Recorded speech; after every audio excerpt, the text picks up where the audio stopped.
Welcome to the NBA 2K G League show. I am your host, Varun Charya, and welcome to the show. Guys, everyone, look, we gotta talk about this NBA Finals, everyone. The G League, the impact it has had on this NBA Finals is insane. Oh, man. Okay, look, I'm going to break into two teams here, and we're just going to start. We're just going to literally start with the San Antonio Spurs. We're going to talk about Mitch Johnson. Mitch Johnson, if you did not know, he was an assistant coach with the Austin Spurs, and he was there for 3 seasons. He won an NBA G League championship in 2018. It's insane. To then see his rise, to go from the Austin Spurs to, the San Antonio Spurs as an assistant coach, and now he became the head coach, after Pop, had to step down. Mitch Johnson, in his first year, is now in the NBA Finals. That's the beautiful thing about this, is that he's now part, of one of the youngest coaches to be part of making it to the NBA Finals, and that is a very great thing as a fan of the G League. You got to see that, and that is exactly one of the reasons I love when I go to these G League games. I'm not just watching the head coaches, I am watching everybody. You never know who's going to be in the NBA next, and that is the beautiful thing about this. So, want to shout that out. I want to next talk about, a guy like Julian Champagnie. Julian Champagnie, this is a guy who was cut by the Philadelphia 76ers in 2023. He was, he very well, he talked about this in the interview, how, he felt like his career was going to come to an end. And then, San Antonio, they gave him the chance to get a 2-way contract. And I remember watching him during that NBA Summer League of 2023, that year when Victor Wembanyama, they were both playing together. And it's cool. I was watching highlights of them playing together during Summer League, and it's just a beautiful thing at this point. And, for Julian Champagnie to really come, to the Spurs organization, he played with the Austin Spurs, and, he came up, through the G League, and then pretty much is now become a starting guy for the San Antonio Spurs. That's what this is about. This is why I love the G League, for things like this. Look, the next guy I gotta give my flowers to is I gotta talk about Keldon Johnson, because Keldon Johnson, this is a guy who bought in. He bought into the G League. He eventually bought into becoming a 6-man player in the NBA. This was a great opportunity because if you read his Player Tribune's article, when he won 6-man a year, he talked about how difficult at first it was for him to, maybe move into the 6-man role. But when he started seeing what they were building and the potential what could happen, he accepted that role to become, this 6-man for San Antonio. And it's worked out really well. To see him go from the Austin Spurs all the way to 6-man a year award to, NBA Finals, that is beautiful to me as a fan. This is again why I'm going to continue to shout to G League in this video. All right, next I want to talk about Jordan McLaughlin. Jordan McLaughlin, look, he played for the Long Island Nets in his first year. And to keep that in mind, to keep perspective here, he didn't have a 2-way contract his first year. He played the entire year in the G League. He wasn't even in the NBA. And guess what? He's in the 2026 NBA Finals. If you're a pro athlete, going into the NBA and potentially you're going to be playing the G League, I think you should never be discouraged when you don't get your call up your first year, because you might think it might be over, or, you're not good enough yet to make it to the NBA. But I think if you try again, if you look at what Jordan did in his story, I think it's such a great thing to just observe, because I remember I saw him play when he was with Long Island, when he was playing against the Capital City Go-Go in DC, and to see him come all this way, with Minnesota, then he went to Sacramento, and remember, he was traded to the Spurs with that De'Aaron Fox trade, and they re-signed him that summer.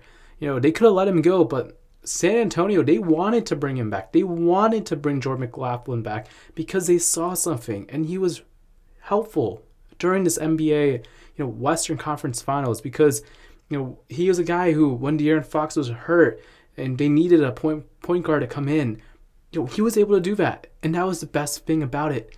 And that is like one thing I just really admire about them bringing in Jordan McLaughlin, to his roster. I'm going to talk about a guy next named Lindy Waters III. Lindy Waters actually played for the Thunder, but here's the cool thing. He won a G League championship in 2024 when he was with the Thunder's G League team with the OKC Blue. And I think if you're a winner, you have championship experience like that. That's huge because the year after, he was starting to prove himself by actually getting an opportunity to play with the Golden State Warriors and the Detroit Pistons. And those were really good opportunities. And then this year he made the training camp. From training camp, he made the final roster on regular season day, and ended up playing for the Spurs on their 15-man roster. This is championship experience. This is what I love to see. We gotta now talk about the guy who had a huge block in the Western Conference Finals, Luke Kornet. So here's the thing that I've been observing about this whole structure with rebuilding. You bring in guys who are NBA championships to help this young core take the next step, or guys who have a lot of playoff experience to take the next step. They made that De'Aaron Fox trade, and then this summer they spent like over $40 million to get Luke Kornet.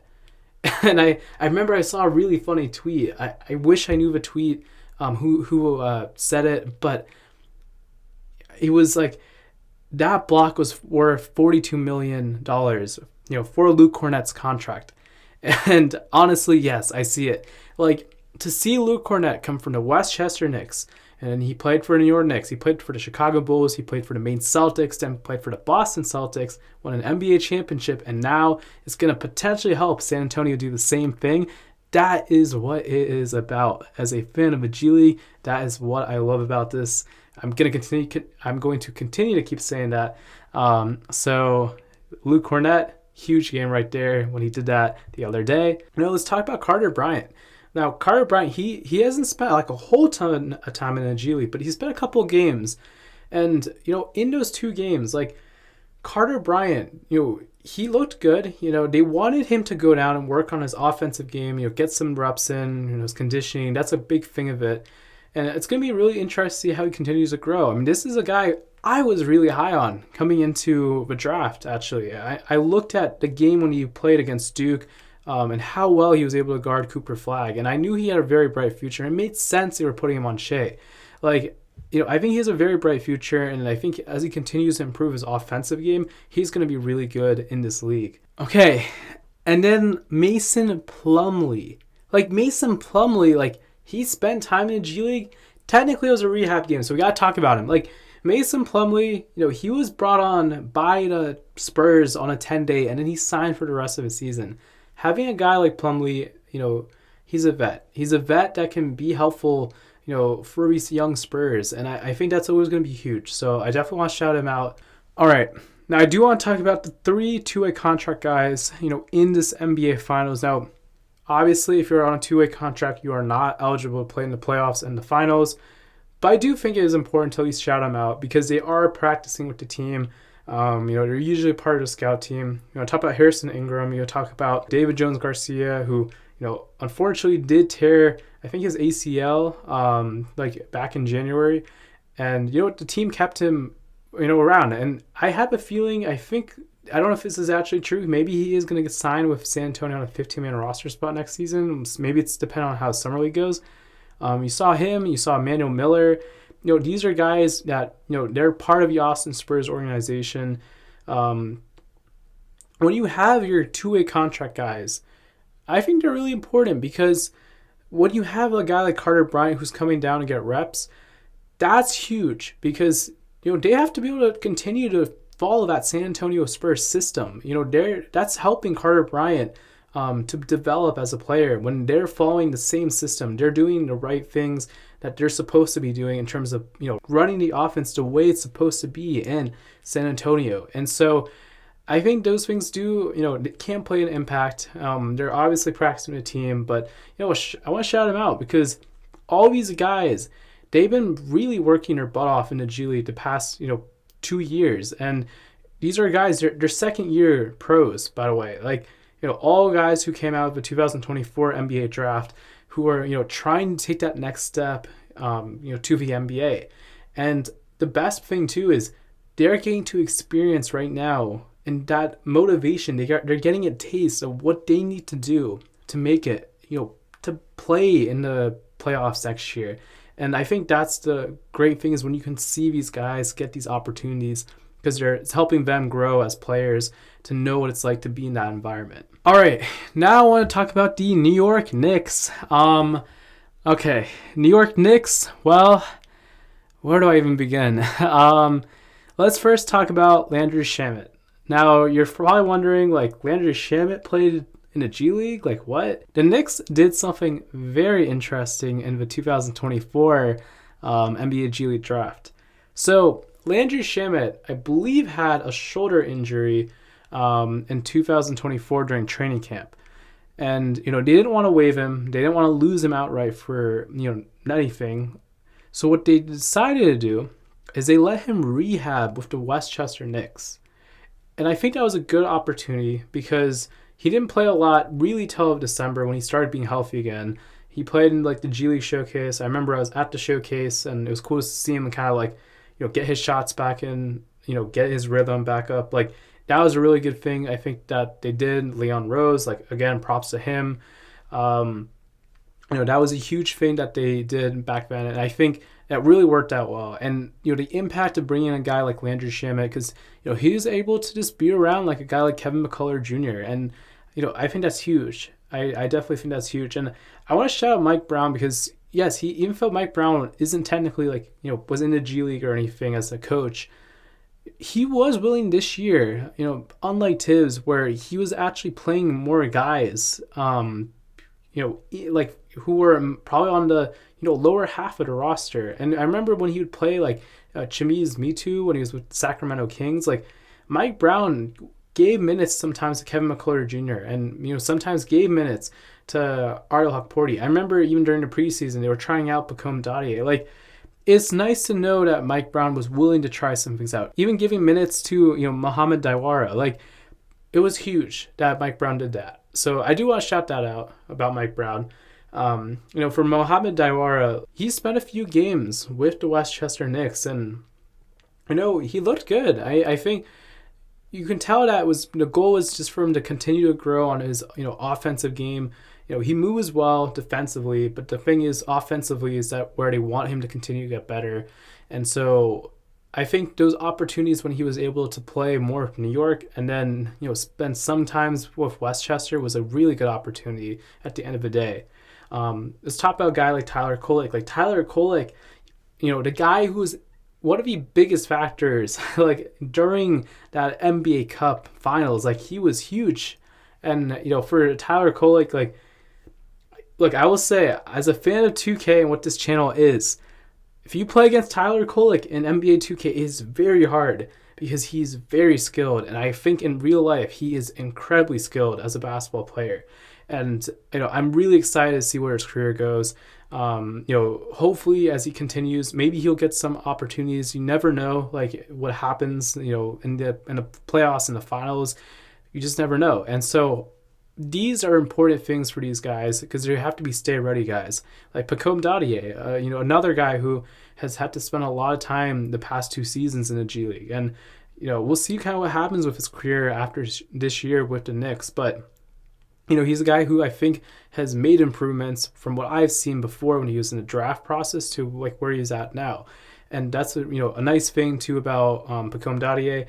Ariel Hukporti, I thought he's been, good sometimes when he's had his reserve minutes where he's had to come in. And look, Ariel Hukporti, this will be crucial right now, because Mitchell Robinson has a broken finger. This might be one of the most important things, because if Mitchell Robinson cannot play and they need size against like Wemby, they might have to play Ariel Hukporti. We don't know what's going to happen, but if something happens, the depth is so important right here. I am happy about seeing Ariel Hukporti, even getting some time this year in the G League, it was nice for him to kind of get those reps. And, again, another big thing. And look, another player that some people might not even know that played in the G League is Josh Hart. Yeah, Josh Hart. Josh Hart, I remember, I would play with him in 2K in the G League. Like, Josh Hart, when he was kind of coming out into his, first year in the NBA and he was playing, with the Lakers, he would spend time with the South Bay Lakers. And, part of that was, I was looking back at highlights the other day of Josh Hart, and you just wanted him to build confidence that's shooting the three, and that was what the Lakers were trying to do. And if you saw what he did in this, playoffs this year against the Cavaliers and the 76ers, he had to take those shots, and especially he's gonna have to take those threes, if he's open against Wembanyama. And so it's been cool to see Josh Hart's progression as a player, a guy who really hustles, gives it his all. Really happy for him. Next, we gotta talk about Miles McBride, also known as Deuce McBride. With Deuce, man, he spent his first 2 years really spending time with the Westchester Knicks. And, some guys might be discouraged. They might think, they didn't, they're not going to ever get a shot. But he started to finally get more of a rhythm, and he finally started to play more with the New York Knicks. And it's worked out really well for his career. And I think that's the best thing is, with the G League, some of these players, their stories are never going to always be the same. Some guys might start playing immediately into the NBA. Some guys, it might take them 3 years. We know a guy like Andre Ingram. It took him 8 to 12 years, I think. Or it took him a while to get to the NBA and just, play. And so that is the thing I just want to really talk about, is that it was really cool to see Deuce McBride's growth his first 2 years. To see him here in the NBA Finals, it is amazing. I am so excited for him. Jose Alvarado. Jose Alvarado is a G League alum. He played for the Birmingham Squadron because he was on a 2-way contract with the New Orleans Pelicans. And to see his growth, again, I'm going to say this, is amazing to see him all the way here. Guy who's from New York and gets to represent the Garden. That is an amazing thing too. I think it was such a great trade when it got him this year. So props to Leon Rose for making that trade. Now, something to note is that TJ Saints is an assistant coach with the New York Knicks. Now, if you're wondering who he is, he was actually the head coach for the Birmingham Squadron, I believe from 2021 to 2025. But he was with, the Pelicans organization for quite some time. And so he knows Jose Alvarado. And so I think that was a really, good move that New York was able to bring him in this year.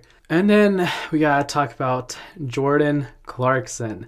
Because Jordan Clarkson, now he played for the LA Defenders when he was with the Los Angeles Lakers. This is a second-round pick. The first half of his rookie season, he spent a lot of time with the LA Defenders.